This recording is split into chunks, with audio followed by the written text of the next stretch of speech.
Hello children, today we'll be doing Merchant of Venice, the play written by William Shakespeare. Well, in Act 1, Scene 1, we had a scene in Venice. But now we shift to another place, and that is Belmont. You remember, Bassanio was talking about Belmont.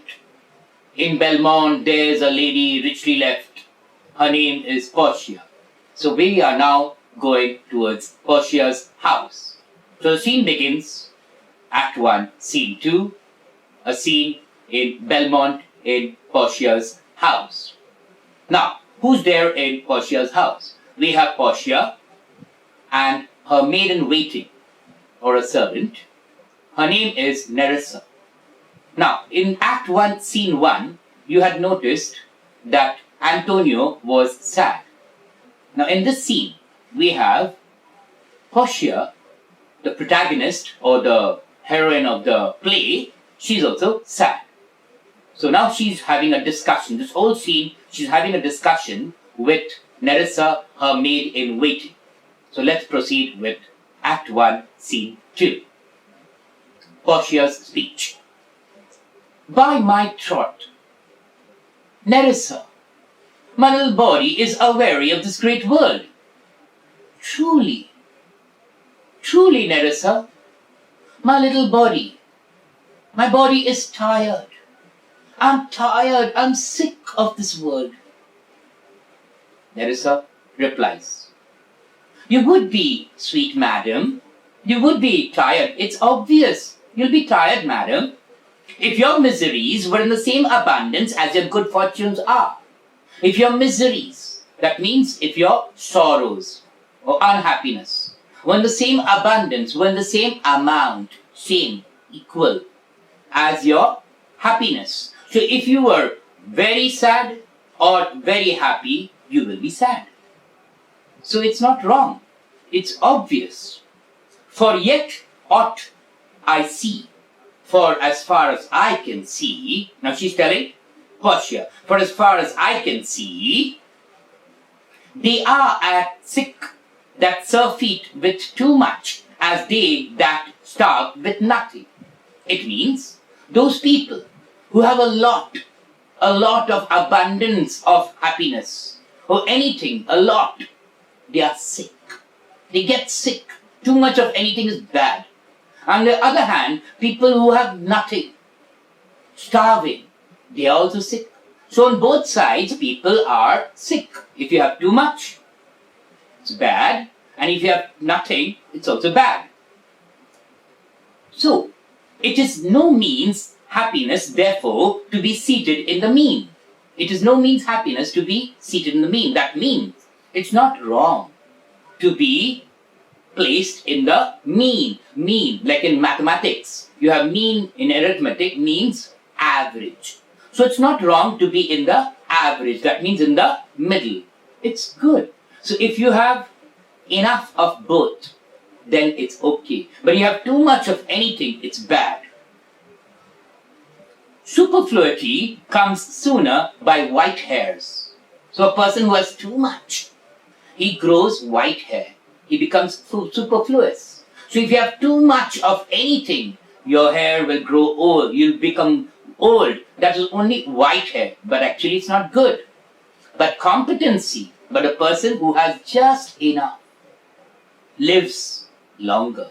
A person who has just enough will live a longer life. He'll be far lasting. Portia looks at Nerissa and says, good sentences and well pronounced. Good words and well said. So easily said. They would be better if well followed, madam. It'll be very nice if you follow it.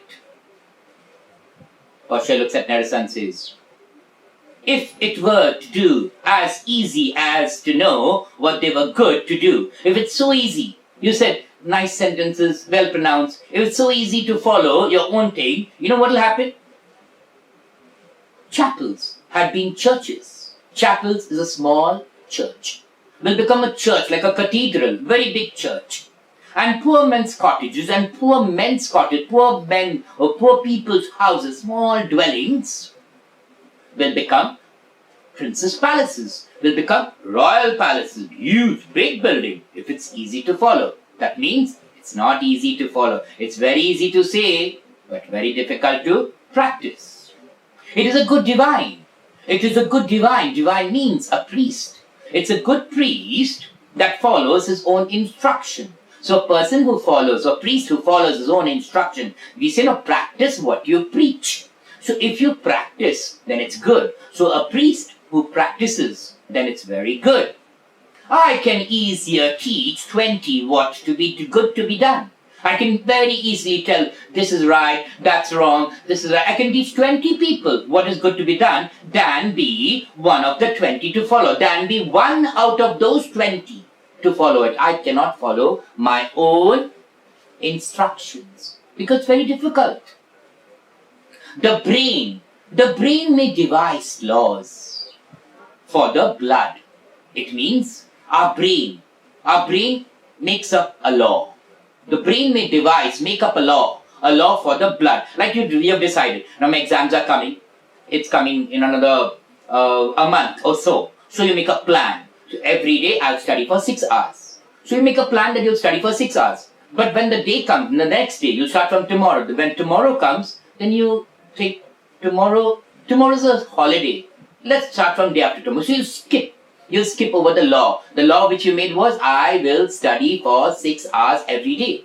And you skip over it. So over here she says, the brain may devise laws for the blood. The brain may make a law for the body, for the human being. But a hot temper. But at times, we are impulsive. A hot temper leaps over a cold decree. Leaps means jumps over a law. So you made up a law that you'll study for 6 hours every day, but then when the day comes, then you say, not today, tomorrow. Why? Because today's a holiday. So you skip.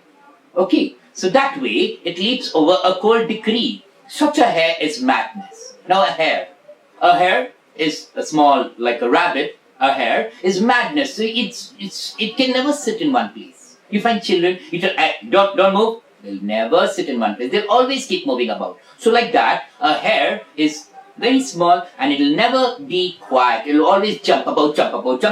Okay, so such a hare is madness. They used to skip over the meshes of good counsel. So a hare will never follow good counsel. Like that, there are people who will never follow their own teachings.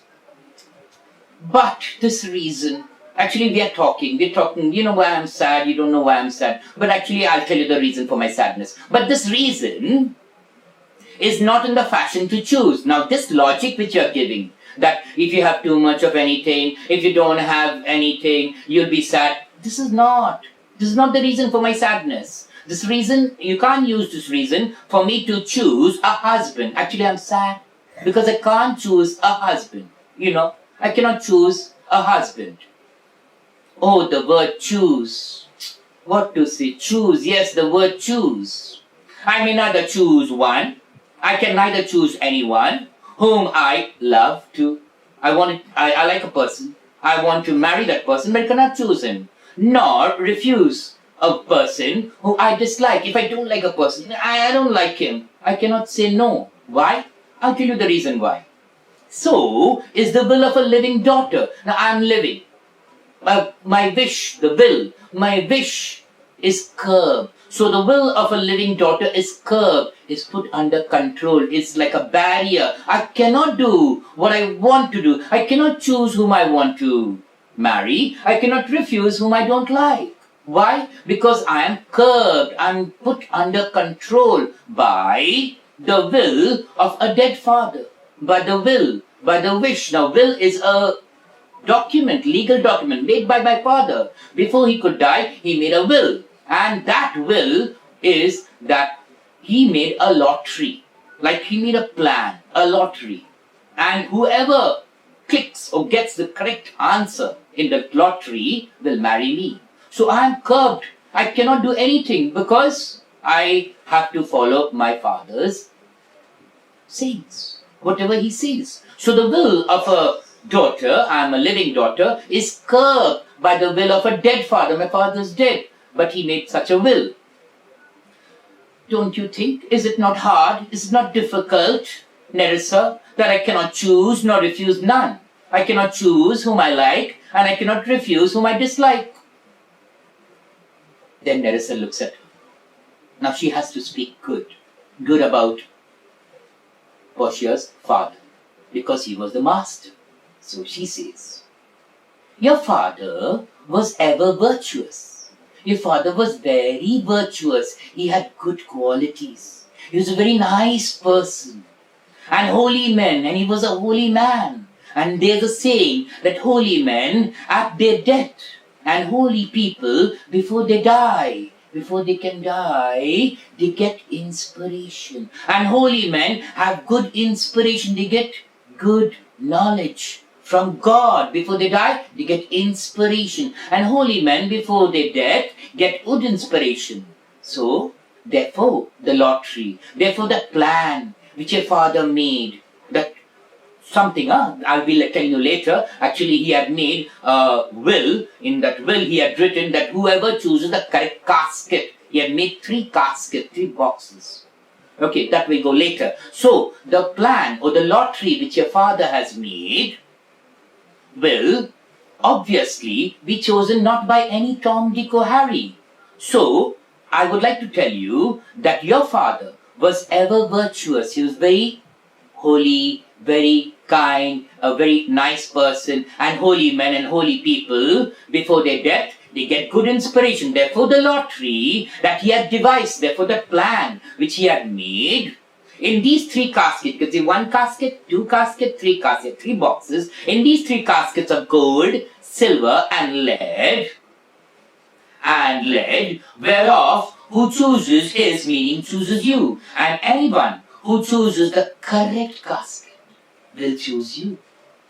So it's in one of those 3 caskets.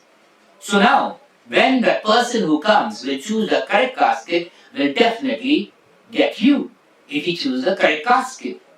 And will no doubt, and I'm 100% sure, no doubt, will no doubt never be chosen by any, rightly, will not be chosen by anybody, but rightly, but by someone who's absolutely correct, rightly, but one who you shall rightly love.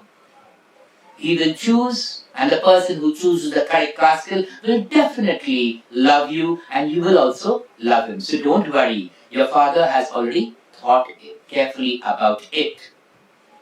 But what warmth, but what affection, what feeling is there in your affection towards these princely suitors? Now, in the other room, on the other room, we have some suitors. There were 6 of them. 6 suitors. So now she's asking those people who are in the adjoining room, what warmth, what feeling do you have towards those people? You tell me, then I can come to know your feelings towards them. But what warmth do you have towards any of these princely suitors that are already come? They have already come and they're waiting in the next room. Then Portia says, I pray thee, I request you, overname them, just name them one by one. And as thou namest and as you name them, I'll describe them one by one. And according to my description and according to the way I explain, according to the way I describe them, you will level at my affection. You will understand how much I like that person or hate that person. Okay, so now how many were there? 6 suitors. Now very important, you should know each and every suitor's name and a short description of each. Okay, the first suitor, Portia says.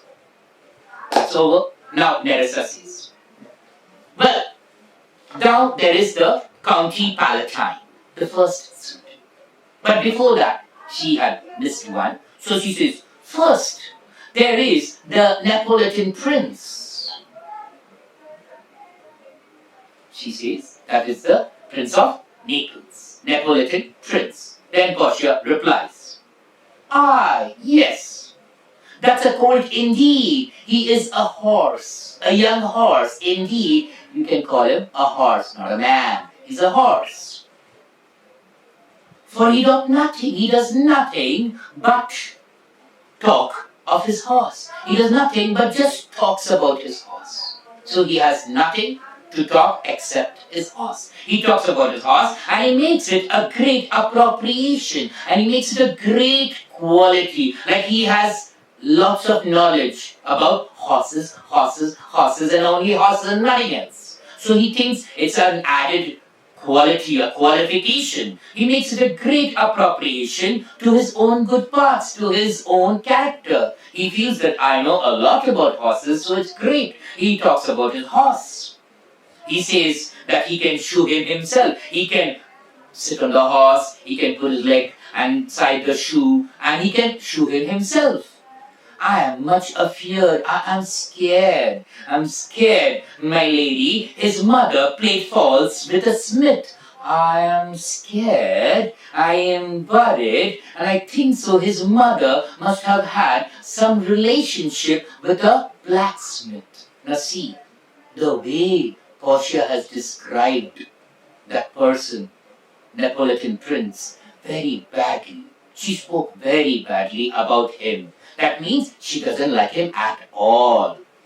Let's go with the second one. Then Nerissa says, can we see? Yeah. Then there is the County Palatine. This is the suitor number 2. The County Palatine. That means he's a count from a place called Palatine. Portia says, he doth nothing, he does nothing but frown. He's got a frowning face.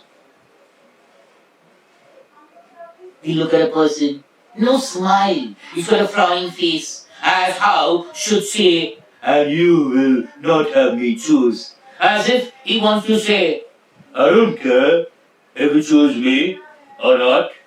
It makes no difference. You choose me good, if you don't choose me also good. Such a frowning character. I don't like such a person. He hears merry tales. He listens to jokes. He listens to stories, funny jokes, and smiles not. He just listens to it. What's next? You tell him, hey, it's a joke. Oh, it's a joke. That means you have to laugh. It's like that. He listens to jokes or funny tales, but he never laughs.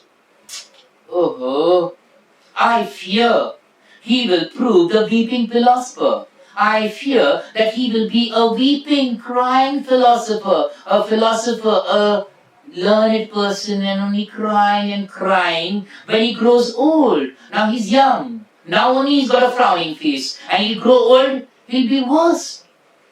Being so unmanly, so gloomy, sadness in his youth. Look at him. In his youth only he's got a frowning face. He's got a sad face, a morose face. I don't want such a character. I would rather be married to a death's head. I'd rather be married to a skeleton. A skeleton much better than him. A skeleton with a bone in his mouth. He'll have a bone in his mouth. I prefer to marry that person, but not him. Than to either of these. These two. These two means the Neapolitan prince and the County Palatine. So these two persons. So he blankly rejects them. Now we go to the third suitor. Nerissa says, how say you by the French lord? How do you say, or what do you say about the French lord? Monsieur le Bon. Monsieur, like a seigneur. Monsieur le Bon. Portia says, God made him, and therefore let him pass for a man. Now see, God made him now. Okay, so when God made a man, so he'll have to go as a man only. I can't say anything wrong about him. So God made him, so let him pass as a man, but according to me he's not a man. Okay, so God made him, let him pass as a man. I know, it is a sin to be a mocker. I know it's very bad. It's a sin to be a mocker, to tease somebody, or to talk ill about somebody. But he, this French lord, why? He had a horse better than the Neapolitan prince. He had a horse better than the Neapolitan prince means he has more qualities. Just like the Neapolitan prince talks about his horse, he also talks about his horse. He has more qualities than the Neapolitan prince. and a bad habit of frowning than the County Palatine. He's also got a frowning face, just like the County Palatines. He's got both. The Neapolitan Prince also, and the County Palatine. My God, and you know something? If a throstle sings, if a throstle is a bird, a thrush, if a throstle sings, he falls straight into capering. He straight away starts jumping. He jumps about when he listens to a thrush singing. As he listens to it, he starts jumping about. And you know what happens? He will fence his own shadow. He'll take out his sword and start fighting with his own shadow. My God, what a character he is. He'll fight with his own shadow. If I should marry him, if I'll be marrying him, I should marry 20 husbands. It's like marrying 20 people. So many characters. He's got so many characters, but he doesn't have one particular character. Oof, I don't want such a person. If he would despise me, if he would hate me, I would forgive him. I'll say, thank you. Thanks a lot. He doesn't love me. Good for riddance. But if he loves me to marry, he says, no, Portia, I love you. If he says that, then I shall never requite him. I can never, you, such a scoundrel, moron. I feel like, I don't want to say. It's like that. I hate him. I'll never be able to forgive him. I'll never be able to repay my love for him. Then Nerissa asks character number 4.